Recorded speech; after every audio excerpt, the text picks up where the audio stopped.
All right, I have got this sanded up to 320.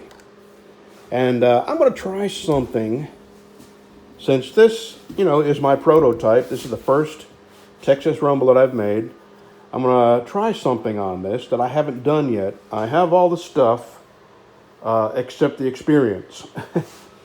I'm going to acid wash it and stone tumble it. I really like that finish. And but first I got to go heat treat this and then take it through the tempering process and then clean all the scale off of it. A lot of work to do. I'm probably not going to get to the acid washing and stone tumbling part of it today. Don't think I'll get to it tomorrow either because tomorrow is a burn day and probably going to drop another tree or two. But this is where I'm at right now. I'm at 320 both sides. Here, let me take it out and show it to you.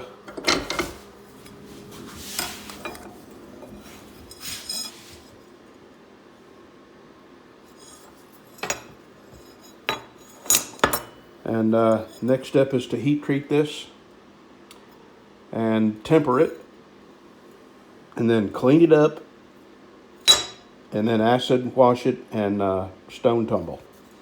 I'm getting excited because I don't know if I'm going to use these.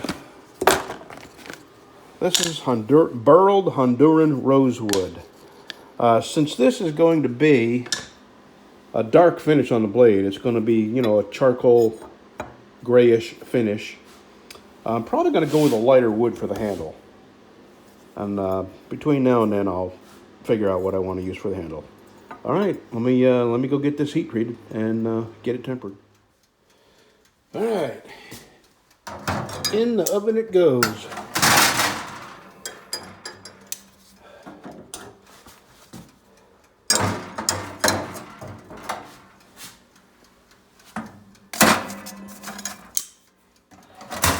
I'm gonna do 2 hours. 2 hours. I may get this cleaned up for the days out and get my. I'm gonna try to etch my BC Blades logo on it. We'll see. Well, I found a wood. It's curly sugar maple from the backyard of Auntie Libtard Ed, or Empty Libtarded, and I don't know what happened to that guy, man. He sent me a bunch of stuff. He sent me a handmade pepper grinder. It's just beautiful. He sent me some wood, and I never heard from him again. I don't know if maybe he expected something in return and I didn't come through and I just didn't know. I'm not sure. I'm not sure. But this is the wood he gave me. It's a light colored wood. It's the only wood that I have. See, that Texas Rumble has got a really big handle. And because of the curve in the handle, it's got to be a very tall piece of wood. So I'm going to rip this down the middle here and use what I need.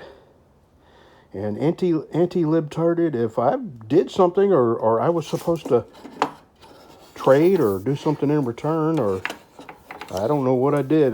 You did all that nice stuff for me, and then I never heard from him again. Alrighty, let me get this cut in half. See what I mean about needing a real thick handle material from this point to that point. I mean, it just barely fits on there. And how thick is that? Yeah, that's right at 2 inches. So 2 inches, and I can just squeak it in there. This is a hardwood, so I won't need to have it stabilized or anything like that. That's gonna look good. All right, let me get that cut off, and still got about 1 hour and 20 minutes to go on the tempering. I cannot believe I found my old knack knife. So I did need to buy another one.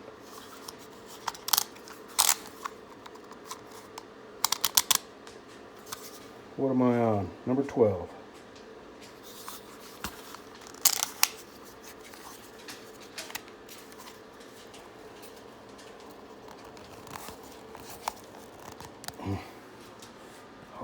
Hold on.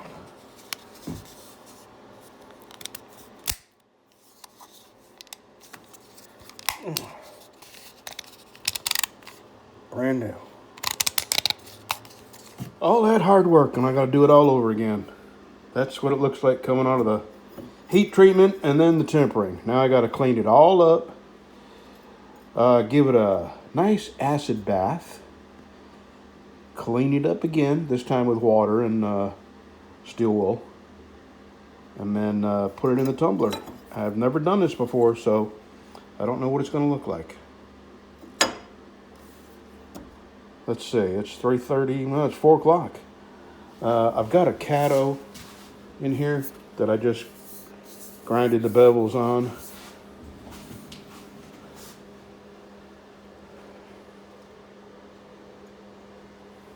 And I'm going to work on this a little bit. I think I'm going to, tomorrow morning, come out and clean this up and work on it some more tomorrow. Unless my wife wants to cut some trees. Her back is hurting her. She may not want to cut any trees. See you tomorrow.